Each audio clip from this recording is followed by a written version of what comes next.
শুভেচ্ছা সবাইকে। শুরু করছি বাংলাদেশ টেলিভিশনের অর্থ শিল্প বাণিজ্য বিষয়ক সাপ্তাহিক আয়োজন এই সময়ের অর্থনীতি।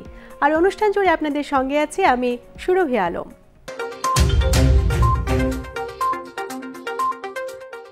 মূল অনুষ্ঠানে যাওয়ার আগে দর্শক দেখে নেওয়া যাক কি থাকছে আমাদের এই পর্বে। রপ্তানি ও কর্মসংস্থানের সম্ভাবনাময় খাত হতে যাচ্ছে দেশের সিরামিক শিল্প। ব্যাংকের শেয়ারধারীদের লভ্যাংশ নির্ধারণে নতুন নীতিমালা, নগদ ও বোনাস মিলিয়ে 30% বেশি লভ্যাংশ দেওয়া যাবে না। মার্চেই টরন্টো, টোকিও ও চেন্নাই রুটে শুরু হবে বিমান বাংলাদেশ এয়ারলাইন্সের ফ্লাইট। এবং থাকছে পুঁজিবাজারের বিশ্লেষণ সহ অর্থনীতির নানা খোঁজ খবর।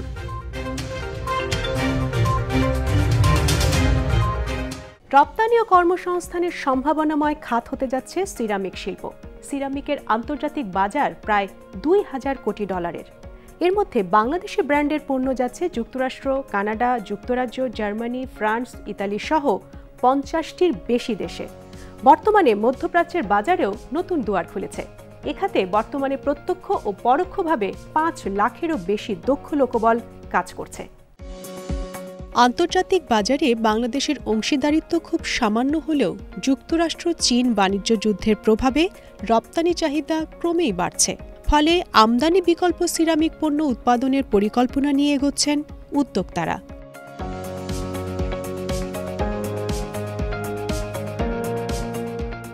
Bangladesh ceramic manufacturers and exporters association BCMEA জানায়, দেশ উন্নত হচ্ছে, ফলে বর্তমানে প্রতি বছরে 10,000 কোটির সিরামিক চাহিদা রয়েছে। বর্তমানে দেশেই 85% সিরামিক তৈরি হচ্ছে। সরকারের আরও কিছু পৃষ্ঠপোষকতা পেলে দেশীয় চাহিদা মিটিয়ে বিদেশে আরও বেশি সিরামিক পণ্য রপ্তানি সম্ভব।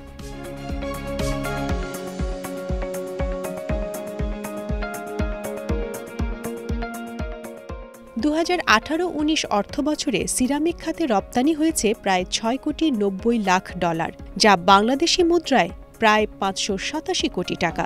বর্তমানে তা 1000 কোটি ছাড়িয়েছে। ভারত ও দক্ষিণ আফ্রিকায় দেশীয় সিরামিক রপ্তানি হচ্ছে। এসব দেশে দেশীয় tableware, floor tiles, sanitary, commode ও বেসিনের রয়েছে বিরাট চাহিদা। দেশের শীর্ষস্থানীয় শিল্প গ্রুপের অনেক প্রতিষ্ঠানই সাম্প্রতিক সময়ে সিরামিক শিল্পে বিনিয়োগে এসেছে। শুধু দেশি নয়, বিদেশি বিনিয়োগও এসেছে। নিউ জং ইয়াং, ফু ওয়াং, RAK ও চায়না বাংলা এর মধ্যে অন্যতম। গভর্নমেন্ট আমাদেরকে একটা ইনসেন্টিভ দিয়েছে 10%, বাট যেহেতু ইটস আ ভ্যালুয়েটেড ইন্ডাস্ট্রি এবং it's a growing industry, at this moment we need much more support. আমাদেরকে যদি গভর্নমেন্ট এই জায়গায় একটু কনসিডার করে, আমরা 15% পর্যন্ত অ্যাপ্লাই করছি। যদি সেটা কনসিডার করে তাহলে হয়তো বা আমাদের ম্যানুফ্যাকচারাররা আরও এনকারেজড হবে। আমাদের দেশের কোয়ালিটি কিন্তু শুরু থেকেই খুব ভালো ছিল। সো বিশ্ববাজারে অলওয়েজ বাংলাদেশ সিরামিকের একটা সুনাম ছিল এবং এখন পর্যন্ত আমরা এটা অক্ষত রেখেছি। ডিমান্ডও ওয়ার্ল্ড ওয়াইড আছে। কিছু ক্ষেত্রে আমাদের ট্রান্সপোর্টেশনটা একটু ব্যাকওয়ার্ড হয়ে যায়, যার কারণে কস্ট এফেক্টিভ অতটা হয় না। সেই ক্ষেত্রে আমরা মনে করছি ইনসেন্টিভটা যদি আরেকটু বাড়িয়ে দেওয়া যায়, সেই ক্ষেত্রে হয়তো বা কস্টটা কমিয়ে আমার মনে হয় যে মার্কেটগুলো আমরা ক্যাপচার করতে পারবো। সিরামিক শিল্প সংশ্লিষ্টরা জানান, দেশে কর্মসংস্থানে সিরামিক শিল্প বিরাট ভূমিকা রাখবে। সিরামিক খাতে কাজের বিরাট সুযোগ আছে। এই শিল্পে প্রশিক্ষণপ্রাপ্ত ও দক্ষ জনবলের অভাব। সরকার প্রকল্পের মাধ্যমে দক্ষ জনবল তৈরি করলে এই শিল্পের আরও প্রসার সম্ভব। আগে যেখানে আমাদের প্রায় 50% আপনার টাইলস বা স্যানিটারি বাইরে থেকে আসতো, এখন কিন্তু সেটা আসে না। এখন বড়জোর 15 to 20% আসে। তার মানে পুরো বাজারটাই দখল করেছে আমাদের লোকাল যারা ইন্ডাস্ট্রিয়ালিস্ট তারা। টেবিলওয়্যারের ক্ষেত্রে তো বলারই কোনো অপেক্ষা রাখে না, কারণ টেবিলওয়্যারের প্রোডাক্ট আমরা আপনার এশিয়ার মধ্যে আমি মনে করি যে আমরা গুড প্রোডাক্ট তৈরি করি।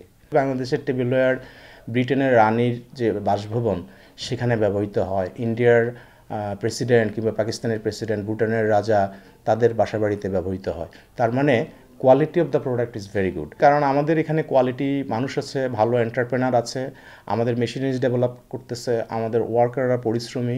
সুতরাং আমি মনে করি এটার খুব ভালো সম্ভাবনা আছে। সিরামিক ইন্ডাস্ট্রিতে একটু ডাস্ট থাকে বা ডাটি হয়, যার জন্য পৃথিবীর উন্নত দেশগুলো এখন আর সিরামিক প্রোডাকশনে যায় না। ইভেন চায়নাতেও আপনি যদি দেখেন পলিউশন এবং হেলথ কনসিয়াস বলে, তারাও কিন্তু ধীরে ধীরে সিরামিকের প্রোডাকশন কমিয়ে দিয়েছে। সেই ক্ষেত্রে সম্ভাবনার দিক হচ্ছে বাংলাদেশ, ভিয়েতনাম, কাম্বোডিয়া, এই সমস্ত দেশগুলো। বাংলাদেশ এদের মধ্যে সবচাইতে অগ্রগামী। সুতরাং যদি সরকারি সহযোগিতা পাওয়া যায়, রাষ্ট্রীয় সহযোগিতা পাওয়া যায়, তাহলে আমি বিশ্বাস করি যে আমরা একটা ব্যাপক সম্ভাবনা তৈরি করতে পারবো আন্তর্জাতিক বাজারে। বিসিএমইএ জানায় দেশে বর্তমানে সিরামিক কারখানার সংখ্যা ৬৬টি। এসব কারখানায় যেমন সস্তা দামের পণ্য তৈরি হয়, তেমনি মধ্যম দামের মানসম্মত পণ্যও তৈরি হয়। কারখানাগুলোর মধ্যে ২৮টি টাইলসের, ২০টি তৈজসপত্রের ও ১৮টি স্যানিটারি ওয়্যারের। নতুন আরও ৪ থেকে ৫টি কারখানা আসছে, যারা ২-১ বছরের মধ্যেই উৎপাদনে যাবে। দেশের ব্যাংকগুলো তাদের শেয়ারধারীদের কত লভ্যাংশ দিতে পারবে তা নির্ধারণ করে নতুন নীতিমালা ঘোষণা করেছে বাংলাদেশ ব্যাংক। নীতিমালা অনুযায়ী কোন ব্যাংক কত লভ্যাংশ দিতে পারবে তা তাদের মূলধন কাঠামোর উপর নির্ভর করবে।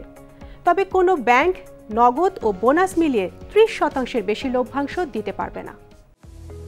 বাণিজ্যিক ব্যাংকগুলোর লভ্যাংশ ঘোষণার বিষয়ে সম্প্রতি নতুন একটি নীতিমালা জারি করে বাংলাদেশ ব্যাংক।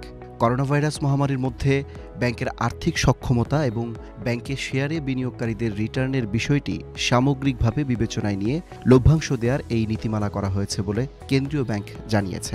নীতিমালায় বলা হয়, মহামারীর সংকটে ব্যাংকগুলো যাতে মুনাফা যথাসম্ভব অবন্টিত রেখে মূলধন শক্তিশালী করার মাধ্যমে পর্যাপ্ত তারল্য বজায় রাখতে পারে, সেজন্য গত বছরের ১১ মে একটি সার্কুলার জারি করা হয়েছিল। ওই সার্কুলার শুধু ২০১৯ সালের জন্য প্রযোজ্য ছিল, কিন্তু সামনের বছরগুলোতে ব্যাংকগুলোর মূলধন কাঠামো আরও সুসংহত করার প্রয়োজনীয়তা অনুভূত হচ্ছে। সেজন্য সামগ্রিকভাবে বিবেচনায় শেয়ারের বিপরীতে লভ্যাংশ দেওয়ার ক্ষেত্রে ব্যাংকগুলোকে এই নতুন নীতিমালা অনুসরণ করতে বলা হচ্ছে। নতুন এই নীতিমালা অনুযায়ী মূলধন সংরক্ষণের ভিত্তিতে সর্বোচ্চ ১৫% নগদ ও ১৫% শেয়ার লভ্যাংশ ঘোষণা করতে পারবে বাণিজ্যিক ব্যাংকগুলো। অর্থাৎ কোনো ব্যাংক নগদ ও বোনাস মিলিয়ে ৩০% বেশি লভ্যাংশ দিতে পারবে না। ২০২০ সালের ৩১ ডিসেম্বর সমাপ্ত বছরের জন্য ব্যাংক শেয়ারের বিপরীতে নতুন নীতিমালা অনুসরণ করতে বলেছে কেন্দ্রীয় ব্যাংক। বাংলাদেশ ব্যাংকের নতুন এই নির্দেশনাকে ইতিবাচক হিসেবে দেখছে বাণিজ্যিক ব্যাংকগুলো। ব্যাংকের স্বাস্থ্যটা ভালো রাখার জন্য বাংলাদেশ ব্যাংকের এই পদক্ষেপ আমি বলবো যে আমি সাধুবাদ জানাই। But at the same time আমরা তো পাবলিক লিস্টেড কোম্পানি, আমাদের এই পাবলিক লিস্টেড কোম্পানিতে কিন্তু জনগণ, সর্বস্তরের জনগণ কিন্তু ইনভেস্টমেন্ট করে। আর তো লভ্যাংশ যদি তারা কম পায়, তাহলে এই করোনাকালীন সময়ে সবারই তো একটু অনেক জায়গায় অনেকে ক্ষতি হয়েছে আর কি সবার। হ্যাঁ, ব্যবসায় বলেন, বাণিজ্যে তো বলেন, পার্সোনাল লাইফে বলেন, সব কিছু মিলিয়ে। তো এই জায়গায় যদি তারা লভ্যাংশটাও যদি কম পায়, তাহলে কিন্তু একটু হলেও কষ্টের জায়গায় পড়ে যাবে আর কি। তো দুই দিক থেকে ভালো, ব্যাংকের হেলথ রাখার জন্য ডেফিনেটলি এটা ভালো, হেলথটাকে ভালো রাখার জন্য। আর ওদিকে হয়তো যারা আপনার বিনিয়োগ করেছেন তারা হয়তো মুনাফাটা একটু কম পাবেন। বাট আমি মনে করি এটি ভালো একটি পদক্ষেপ আর কি। নীতিমালা অনুযায়ী যেসব ব্যাংক প্রভিশন সংরক্ষণ সহ অন্যান্য ব্যয় মেটানোর জন্য বাড়তি সময় নেয়নি এবং যেসব ব্যাংক মূলধনের পরিমাণ ঝুঁকিভিত্তিক সম্পদের 15% বা তার বেশি, ঝুঁকিভিত্তিক সম্পদের বিপরীতে 2.5% ক্যাপিটাল কনজারভেশন বাফার সহ ন্যূনতম 15% বা তার বেশি মূলধন সংরক্ষণ করেছে, তারা শেয়ারধারীদের 15% নগদ সহ সর্বোচ্চ 30% লভ্যাংশ দিতে পারবে। আগামী মাসে টরন্টো, টোকিও ও চেন্নাই রুটে বিমান বাংলাদেশ এয়ারলাইন্সের ফ্লাইট শুরু হবে। ঢাকা, নিউ ইয়র্ক সরাসরি ফ্লাইটের ব্যাপারেও আসছে সুখবর। করোনার এই সময়ে যা দেশের এভিয়েশন সেক্টরের জন্য খুলবে নতুন এক দ্বার। বাংলাদেশ বিমানের বহর এখন আধুনিক ও তারুণ্যদীপ্ত। প্রধানমন্ত্রী শেখ হাসিনার ঐকান্তিক আগ্রহ ও চেষ্টায় বিমান বাংলাদেশ এয়ারলাইন্সের বিমান বহরে যুক্ত হয়েছে বিশ্বের সর্বাধুনিক প্রযুক্তির নতুন 13টি উড়োজাহাজ। অচিরেই আরও 2টি নতুন -8 উড়োজাহাজ বহরে যুক্ত হবে। এই উড়োজাহাজগুলোর মাধ্যমে আন্তর্জাতিক ও অভ্যন্তরীণ রুটে যাত্রীদের সর্বোচ্চ মানের সেবা প্রদান করা হচ্ছে। সর্বোচ্চ মানের যাত্রী সেবা নিশ্চিতে যে কোনো অনিয়মে জিরো টলারেন্স নীতিও অবলম্বন করেছে প্রতিষ্ঠানটি। কার্গো অপারেশন আমরা শুরু করেছি, চার্টার্ড ফ্লাইট আমরা চালিয়েছি। আমরা যেমন ইউএন মিশনের ফ্লাইট আগে বিমান কখনো করে নাই, আমরা ইউএন মিশনের ফ্লাইট করেছি, এখনও আমরা করছি। হ্যাঙ্গারে আমরা আমাদের এয়ারলাইন্সগুলোর তো করি, অন্য এয়ারলাইন্সকে আমরা কিছু কিছু সার্ভিস আমরা প্রোভাইড করি। মার্চেই চালু হচ্ছে বাংলাদেশ বিমানের টরন্টো, চেন্নাই ও টোকিও ফ্লাইট। আবারও চালু হতে যাচ্ছে ঢাকা, নিউ ইয়র্ক সরাসরি ফ্লাইট। টরন্টোতে চালু করব আশা করছি মার্চে। আমরা পারমিশন পেয়েছি। তবে টরন্টোতে আমরা ইউজ করব 787-9 যেটি সেটি 13.5 ঘন্টায় আমরা ঢাকা থেকে টরন্টো পৌঁছতে পারবে। টরন্টো থেকে নর্থ আমেরিকান ডেস্টিনেশনে ক্যারি করার জন্য সেখানে এয়ার কানাডার সাথে আমাদের অ্যারেঞ্জমেন্ট করা হয়েছে। তো ফলে এখন যদি কেউ এই ফ্লাইট চালু হলে কেউ যদি নিউ ইয়র্ক যেতে চায় আমরা তাকে টিকিট দিতে পারবো, আমরা তাকে টরন্টো পর্যন্ত নিব, টরন্টো থেকে এয়ার কানাডা তাকে নেবে। সারা বিশ্বে কোভিড-19 মহামারীর কারণে সবচেয়ে ক্ষতিগ্রস্ত হয়েছে এভিয়েশন ও পর্যটন শিল্প। বিশ্বের সকল এয়ারলাইন্স কোম্পানি বর্তমানে একটি বিশেষ পরিস্থিতির মধ্য দিয়ে যাচ্ছে, বিমানও এর ব্যতিক্রম নয়। অপারেশনাল ব্যয় হ্রাস করার পাশাপাশি বিভিন্ন উদ্যোগ গ্রহণের মাধ্যমে বিমানের আয় বৃদ্ধি করার ব্যবস্থা গ্রহণ করা হয়েছে। সিলেটে কিন্তু ইতিমধ্যেই রাত দিন কাজ করে আমরা করোনার মধ্যেই আমাদের সিলেট উসমানী বিমানবন্দর যেটা আমরা ফ্লাইট চালু করেছি, আমাদের কক্সবাজার বিমানবন্দর মাননীয় প্রধানমন্ত্রী অনেক স্বপ্ন কক্সবাজারকে নিয়ে, সেইখানে রিভার রিক্লিমেশনের মাধ্যমে রানওয়ে আরও বাড়ানো হবে, আরও 1700 ফিট। এর বাইরেও আমাদের বরিশাল এয়ারপোর্ট, সেখানেও রানওয়ে বৃদ্ধি করা, সাথে সাথে আপনার টার্মিনাল নির্মাণ করা, সেই কাজও আমরা হাত দিতে চলেছি। দেশের প্রত্যেকটা বিমানবন্দরে নতুন নতুন বিমান সংযোজন প্লাস বিমানবন্দরগুলো আধুনিকায়ন করা, যাতে বিশ্বের যে কোনো প্রান্ত থেকে মানুষ আসে, দেশি হোক বিদেশি হোক, বাংলাদেশে যে একটা উন্নয়ন তার সাথে সামঞ্জস্য রেখে আমাদের এভিয়েশন সেক্টর বলেন, আমাদের পর্যটন শিল্প বলেন, সমস্ত কিছুই যাতে সাথে সাথে তাল মিলিয়ে সামনের দিকে অগ্রসর হতে পারে, সেই লক্ষ্যকে সামনে রেখে আমাদের মন্ত্রণালয় কাজ করে চলেছে। বিমানের সকল সম্পদের সর্বোচ্চ ও সর্বোত্তম ব্যবহার নিশ্চিত করা হচ্ছে। দর্শক, এবার এক নজরে দেখে আসি দেশ বিদেশের পুঁজিবাজারের সর্বশেষ আপডেট।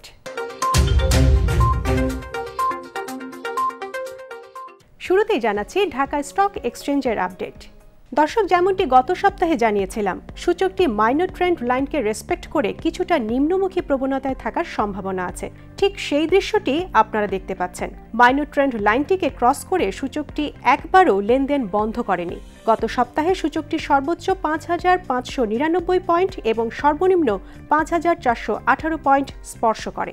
এ পর্যায়ে দেখে নেওয়া যাক চট্টগ্রাম স্টক এক্সচেঞ্জের অবস্থা। এ সপ্তাহে সিএসই এক্স সূচকটি 9552 পয়েন্টকে ক্রস করে নিম্নমুখী প্রবণতায় থাকলেও এ সপ্তাহ এবং আগামী সপ্তাহেও সূচকটি নিম্নমুখী থেকে 9372 পয়েন্টে স্পর্শ করার ভালো সম্ভাবনা থাকবে। গত সপ্তাহে সূচকটি সর্বোচ্চ 9763 পয়েন্ট এবং সর্বনিম্ন 9519 পয়েন্ট স্পর্শ করে। এবারে নজর দেওয়া যাক দেশের বাইরের গুরুত্বপূর্ণ কয়েকটি পুঁজিবাজারের দিকে। প্রথমেই দেখে নিচ্ছি New York stock exchange composite index. সূচকটিতে এক নজরে ঊর্ধ্বমুখী প্রবণতা দেখা গেলেও গোলাপি রঙের ডেইলি মাইনর ট্রেন্ড লাইনটিকে উপরে এবং নিচে দুইবার রেসপেক্ট করে মার্কেট কারেকশন হতে দেখা গেছে। গত সপ্তাহে সূচকটি সর্বোচ্চ 15481 এবং সর্বনিম্ন 15187 পয়েন্ট স্পর্শ করে। এবার দেখে নেওয়া যাক চীনের প্রধান পুঁজিবাজার সাংহাই কম্পোজিট ইন্ডেক্সের দিকে। গত সপ্তাহে সাংহাই কম্পোজিট সূচকটি ডেইলি স্ট্রং সাপোর্ট লেভেলকে ক্রস করে উপরের দিকে লেনদেন শেষ করে এবং একবার রিটেস্ট করে আবারও ঊর্ধ্বমুখী প্রবণতায় ফিরেছে। গত সপ্তাহে সূচকটি সর্বোচ্চ 3731 এবং সর্বনিম্ন 3466 পয়েন্ট স্পর্শ করে। সবশেষে দেখে নেওয়া যাক ভারতের প্রধান পুঁজিবাজার বোম্বে সেন্সেক্স 30 ইন্ডেক্সটি। সূচকটি মেজর আপ ট্রেন্ডের মধ্যে থাকলেও গত সপ্তাহে ডেইলি সাপোর্ট লাইনটিকে ক্রস করে নিম্নমুখী ধারা অব্যাহত রেখেছে। এই অবস্থায় সূচকটি এভাবে নিম্নমুখী ধারায় থাকলে ৪৯৮১৩ পয়েন্টে স্পর্শ করার সম্ভাবনা আছে। গত সপ্তাহে সূচকটি সর্বোচ্চ ৫২৭৩৭ এবং সর্বনিম্ন ৫০৬৪০ পয়েন্ট স্পর্শ করে।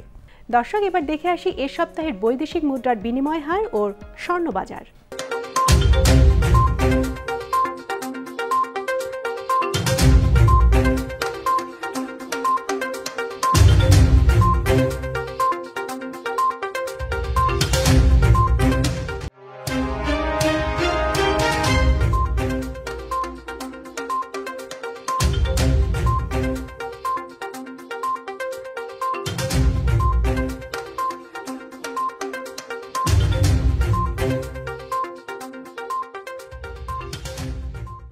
দর্শক, এবারে এক নজরে দেখে আসি অর্থনীতির আরও কিছু খোঁজ খবর।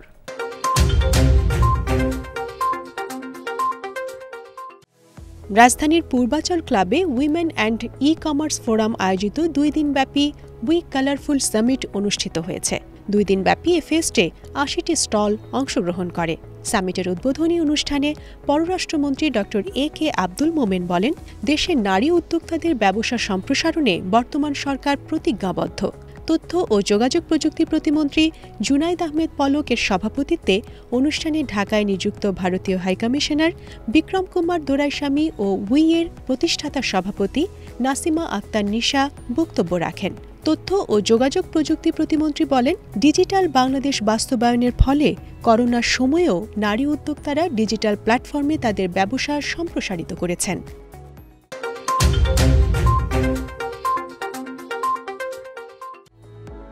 শিল্প মন্ত্রণালয়ের আওতাধীন ন্যাশনাল প্রোডাক্টিভিটি অর্গানাইজেশন এনপিও আয়োজিত national productivity and quality excellence award 2019 এবং ইনস্টিটিউশনাল অ্যাপ্রিসিয়েশন অ্যাওয়ার্ড 2019-এর ট্রফি ও সনদ বিজয়ীদের মাঝে বিতরণ করা হয়েছে। অনুষ্ঠানে শিল্পমন্ত্রী নুরুল মজিদ মাহমুদ হুমায়ুন বলেছেন, সরকারের রূপকল্পগুলো সাফল্যের সাথে অর্জন করতে উৎপাদনশীলতা বৃদ্ধির কোনো বিকল্প নেই। শিল্পসচিব কে.এম. আলী আজমের সভাপতিত্বে অনুষ্ঠানে উপস্থিত ছিলেন শিল্প প্রতিমন্ত্রী কামাল আহমেদ মজুমদার ও এফবিসিসিআই-এর সভাপতি শেখ ফজলে ফাহিম।